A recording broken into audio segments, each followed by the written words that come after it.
여러분 성 어거스틴을 잘 아시죠? 네, 히포의 성자였고 히포의 감독이었던, 그리고 신학자이고 또 초대교회 교부였던 어거스틴. 아마 초대교회 이후로 가장 위대한 그리스도인 한 명을 뽑으려면 많은 사람들이 어거스틴을 뽑습니다. 하버드 대학교 철학 교수였던 화이트헤드 교수님은 이런 얘기를 했습니다. 현대의 모든 철학은 플라톤의 주석이고 현대의 모든 신학은 어거스틴의 주석이다, 그런 말을 했어요. 그만큼 그가 당시의 시대에 이 신학적으로 논쟁했던 모든 내용들이요, 오늘 이 시대에 그대로 적용되어지는 그런 아주 탁월했던 신학자이기도 했고 또 목회자이기도 했고 또 좋은 그리스도인이기도 했습니다. 어거스틴이 처음 태어났을 때 그의 집안은 예수 믿는 집안이었었어요. 그런데 그가 청년 시절을 보내면서 그는 예수님을 떠납니다. 방탕하게 살아가죠. 음란과 쾌락을 쫓아 살아가는 인생이었습니다. 그러다가 그의 인생 가운데 그를 위해서 뜨겁게 눈물로 기도하는 어머니 모니카의 기도에 의해서 그가 예수님을 믿기 시작합니다. 교회를 다니기 시작하고 또 성경도 읽기 시작합니다. 그런데 그의 마음속에 큰 괴로움이 하나 있었습니다. 교회를 다니고 또 성경을 읽는데 자기의 삶이 과거에 지었던 그 옛 모습에서 벗어나지를 못하는 거예요. 과거에 지었던 죄악된 모습, 옛 자아에서 벗어나지를 못하고 예수를 믿음에도 불구하고 여전히 죄의 거에서 살아가는 자신의 모습 때문에 그는 가슴 아파합니다. 그래서 그가 쓴 참회록에 보면 이렇게 기록되어져 있습니다. 그가 얼마나 고민했고 얼마나 고통스러워했는지를 기록을 하고 있는데 제가 한 부분을 읽어드리겠습니다. 주님은 나의 낡은 옛사람에 속한 습관에 밧줄을 당장 끊어주시지 않았습니다. 나는 내 속으로 지금 당장 끊어버려야지, 지금이야말로 이 줄을 벗어버릴 때입니다 라고 외쳤습니다. 그러나 죄의 뿌리를 뽑지 못한 나는 아직까지도 굳게 옛자리를 숨가쁘게 지키려 하고 있었습니다. 저는 다시 한번 옛사람을 벗어나기 위하여 발버둥을 쳤습니다. 지금까지의 악을 포기하며 옛날의 내 자신을 포기하고 새로운 자신을 향하여 달려가려 하면 할수록 더 큰 불안과 공포가 엄습하여 나를 떨게 했습니다. 옛 자아를 벗어버리고 제된 모습을 벗어버리려고 하는데 이게 벗겨지가 않는 거예요. 그래서 너무너무 고통스러워하고 있습니다. 어리석고 어리석으며 헛되고 헛되며 아무런 가치도 없고 허무하기 짝이 없는 나의 옛 시절에 여자들이 나를 붙잡고 놓아주지 않았습니다. 비유를 통해서 말하고 있죠. 과거에 그렇게 음란함에 속해 있던 자신의 모습을 보면서 그 옛 여자들이 자기를 놓지 않는다. 그 옛 자아, 옛 죄악된 모습이 자기를 꼭 붙들고 있다라고 이야기합니다. 내 옷을 벗기고 부드러운 침상에 누이고 내게 달콤한 음성으로 속삭였습니다. 당신이 우리를 버리고 갈 수 있나요? 당신이 없다면 우리가 얼마나 외롭게 지낸다는 것을 모르세요. 정든 우리를 버리고 어떻게 떠날 수 있어요? 이렇게 그들은 과거의 나의 모습을 하나둘 덜추어냈습니다. 죄악된 모습에서 벗어버리지 못하는 자기의 그 고통스러움을 노래하고 이야기하고 있죠. 얼마나 고민하고 갈등했는 사람인지 그 갈등과 고민이 극에 달했을 때 그 참회록에는 이렇게 이야기합니다. 내 영혼 깊숙이 숨겨져 있는 내 인생의 비참함이 그대로 내 눈앞에 드러났고 강한 폭풍이 내 영혼을 흔들더니 내 눈에서는 눈물이 폭우처럼 쏟아지기 시작했습니다. 나는 통곡하고 싶었습니다. 홀로 조용히 통곡하고 싶었습니다. 그래서 내 친구 알리피우스 곁을 떠나 좀 더 한적한 곳으로 갔고 그곳에서 아무 방해도 받지 않은 채 통곡했습니다. 나는 알지도 못하는 사이에 무화과 나무 아래 땅에 엎드렸고 내 눈에는 눈물이 폭포처럼 흘렀으니 나는 진실로 그 죄악 때문에 괴로움과 고통 중에서 부르짖었습니다. 오 주님, 언제까지 내일 할 것입니까? 왜 지금은 안 됩니까? 왜 나의 더러운 생활을 이 순간에 깨끗이 끝내지 못합니까? 하고 부르짖었습니다. 자신의 제된 모습이 벗겨지지 않으니까 그것 때문에 너무너무 고통스러워서 울부짖었다라는 거예요. 그런데 그에게 하나님의 은혜의 손길이 미치기 시작합니다. 그때 갑자기 이웃집에서 한 음성이 내 귀에 들려왔습니다. 소년의 음성인지 소녀의 음성인지 구분할 수 없었지만 계속해서 반복되는 노래 가사와 같았습니다. 집어 들고 읽어라, 집어 들고 읽어라. 노래소리가 갑자기 막 들려오기 시작했는데 그 노래소리의 내용이요, 집어 들고 읽어라, 집어 들고 읽어라, 이런 내용의 노래가 들리기 시작한 거예요. 그 순간 나의 얼굴은 변했고 나는 그 노래가 어린아이들이 흔히 부르는 노래인가를 조심스럽게 생각해 보았습니다. 그러나 그 노래는 저는 내가 결코 들어본 적이 없는 노래였습니다. 한 번도 들어보지 못한 음성으로 들려지는 노랫소리가 들려진 거예요. 그래서 나는 급히 친구가 앉아있던 장소로 달려가서 거기에 있던 사도 바울의 서신을 펴들고 제일 먼저 내 눈길이 닿는 부분을 읽었습니다. 거기에는 이런 말이 기록되어져 있었습니다. 낮에와 같이 단정히 행하고 방탕과 술 취하지 말며 음란하거나 호색하지 말며 다투거나 시기하지 말고 오직 주 예수 그리스도로 옷 입고 정욕을 위하여 육신의 일을 도모하지 말라. 오늘 우리가 읽었던 본문 13절 14절 말씀입니다. 나는 더 읽지 않았습니다. 더 읽을 필요가 없었습니다. 이 말씀은 광명한 확신의 빛으로 내 마음을 비추어 내 속에 있는 모든 의심의 어둠을 물리쳐 주었기 때문입니다. 이제 나의 얼굴은 완전히 평온을 되찾았습니다. 어거스틴이 속물 어거스틴에서 성 어거스틴으로 변화되는 순간이었습니다. 어거스틴이 회심하고 진정으로 변화된 사건, 그 말씀이 오늘 우리가 읽은 본문의 말씀입니다. 예수를 믿는다고 했지만 여전히 죄에 거하여서 그곳에서 벗어나지 못했던 어거스틴. 그런데 그가 그 죄에서 벗어나서 이제는 정말 거룩하고 진실하게 살아갈 수 있었던 그 결정적인 사건이 오늘 우리가 읽은 이 본문의 말씀 때문이었습니다. 자, 오늘 함께 이 말씀을 나누면서요, 저도 오늘 우리에게도 이런 축복이 일어났으면 좋겠다라는 생각이 듭니다. 예수 믿는다고 하지만 여전히 죄에 갇혀서 벗어나지 못하고 옛자아를 벗어버리지 못하는 우리의 모습이 사실 어거스틴의 모습과 똑같잖아요. 근데 오늘 말씀이 우리의 마음속에 선포되어지고 이 말씀이 읽고 묵상되어질 때 오늘 우리에게도요, 어거스틴과 같은 축복과 은혜가 임하는 복된 시간이 되시기를 주님 이름으로 축원합니다.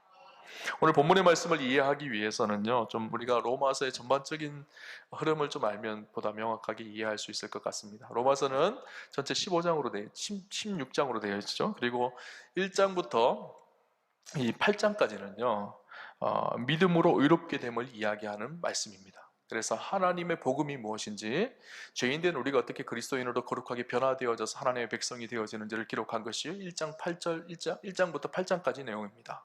그래서 믿음으로 의롭게 되어지는 칭의의 복음에 대해서 사도 바울이 우리를 논리적으로 잘 설명을 해주고 있죠. 그리고 9장부터 11장까지는요, 그렇게 구원받은 은혜가 있는 사도 바울은 동족인 유대인들이 아직 구원받지 못하고 있는 사실 때문에 비통하고 가슴 아파합니다. 놀라운 은혜의 복음이 증거되어졌는데 아직 이스라엘 사람들은 그 복음을 받아들이지 않는 거예요. 자기 동족인 이스라엘 백성들이 구원받지 못하는 그 모습을 보며 큰 근심이 자기에게 있다고 사도 바울은 그렇게 이야기를 하며 비통해하죠.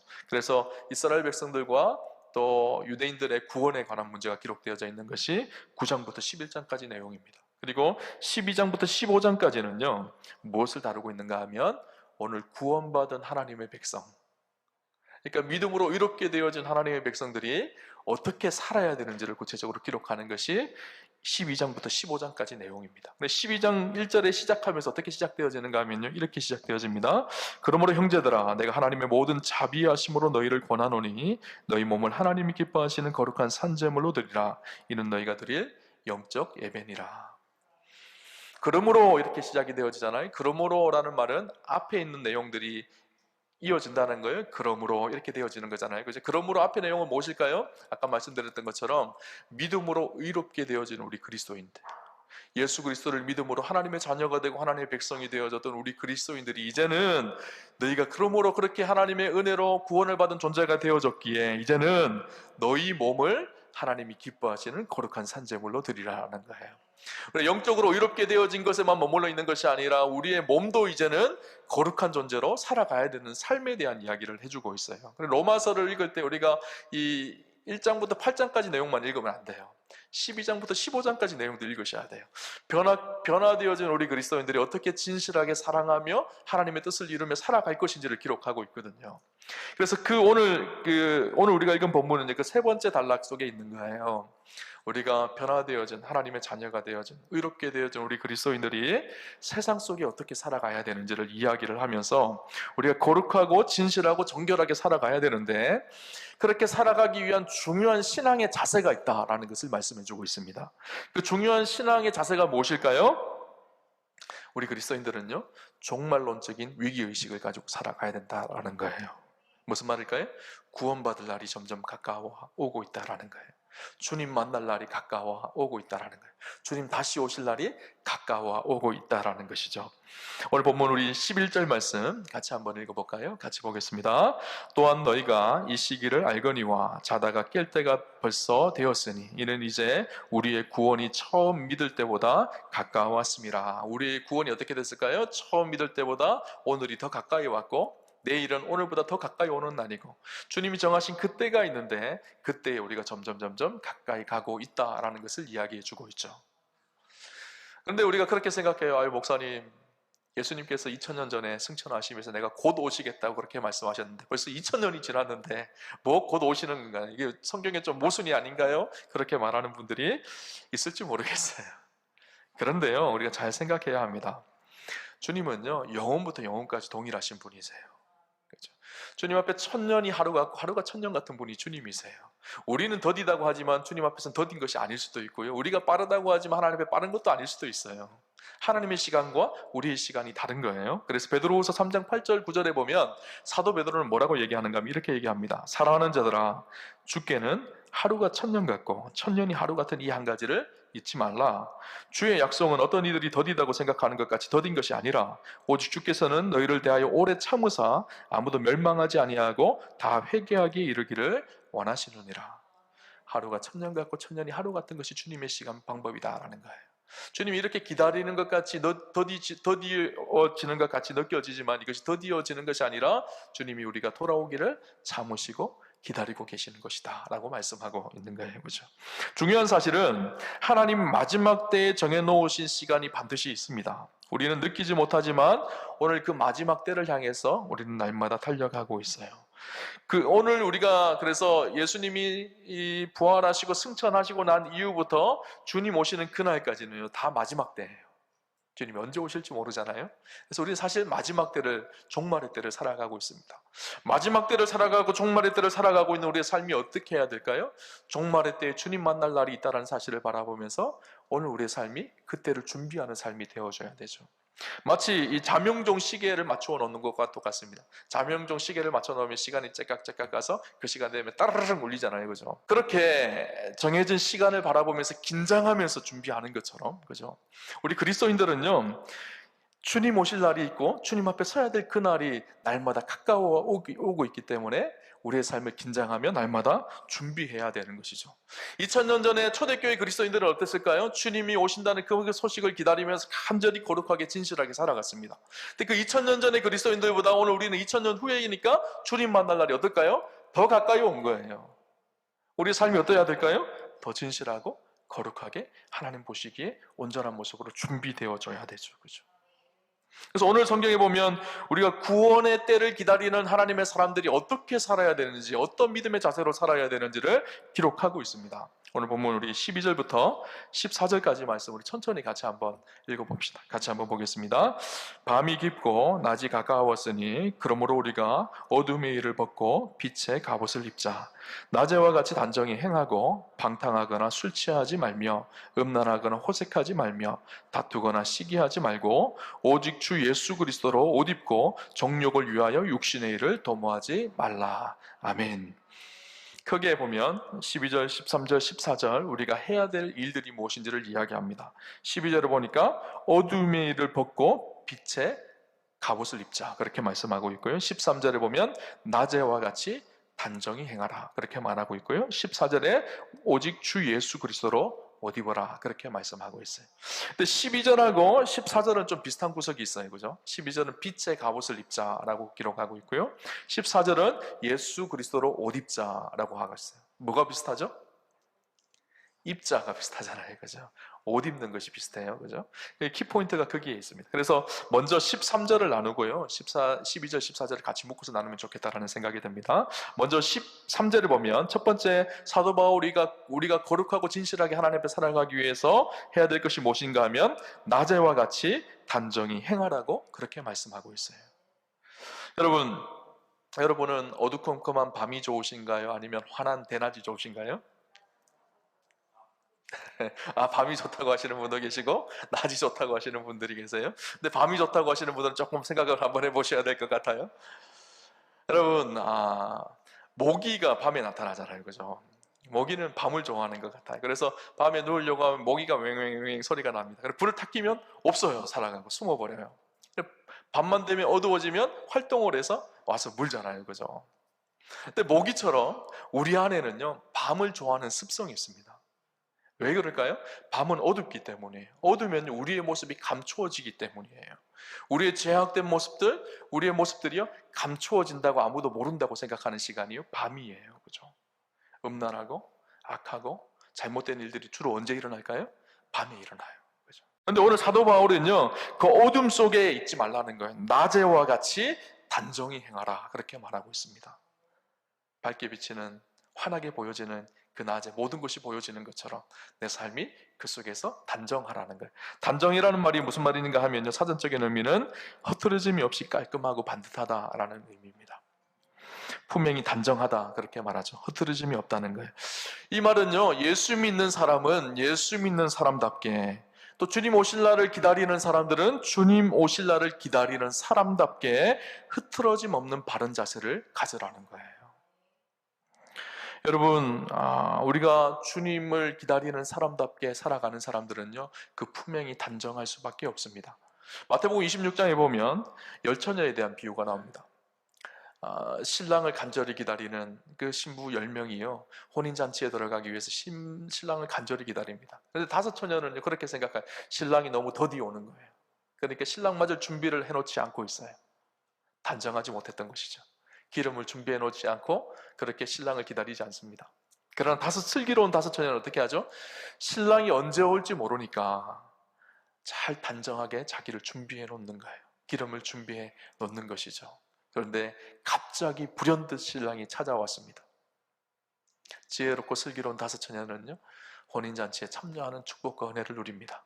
반면에 준비되지 않은, 단정하지 못했던 사람들은 성 밖에 쫓겨나서 이를 갈미 되어지죠. 오늘 우리의 삶이 하나님 보시기에 단정하신지를 보세요.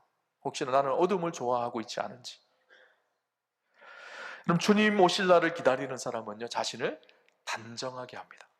거룩하게 하죠. 저 여러분이요, 하나님 보시기에 단정한 축복이 있었으면 좋겠습니다. 거룩하시기를 주님 이름으로 축원합니다.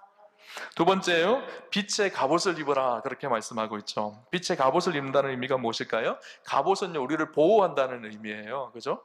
어둠으로부터, 죄로부터 우리를 보호하는 거예요. 그런데 빛의 갑옷이, 어둠을 이길 수 있는 방법이 무엇일까요? 빛이 비치면 어둠은 물러가게 되어져 있어요. 캄캄한 어둠을 우리 힘으로 몰아낼 수 있을까요? 아니, 우리 힘으로 어둠을 몰아낼 수가 없습니다. 간단한 것을 그냥 촛불 하나에 불만 밝히면요, 어둠은 저절로 물러나게 되어져 있어요.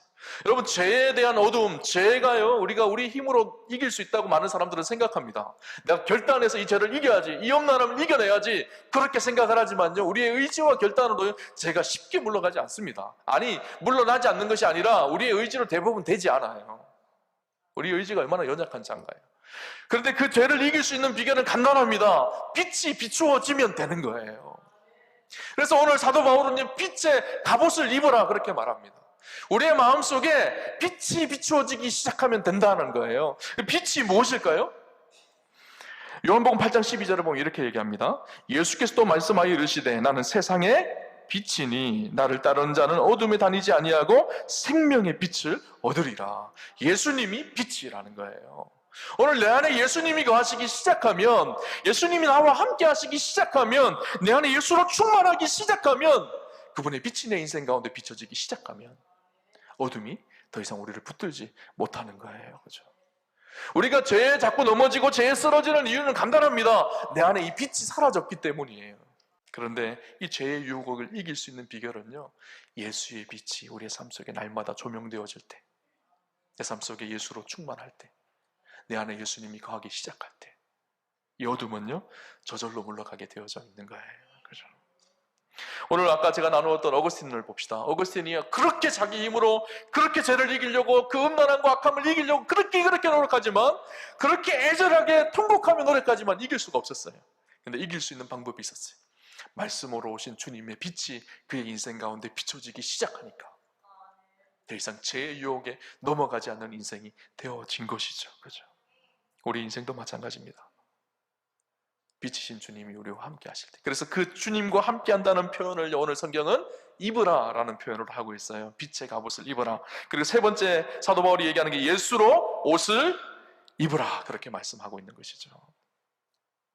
여러분, 예수로 옷 입는다라는 말씀, 이 말씀이 어떤 말씀일까요?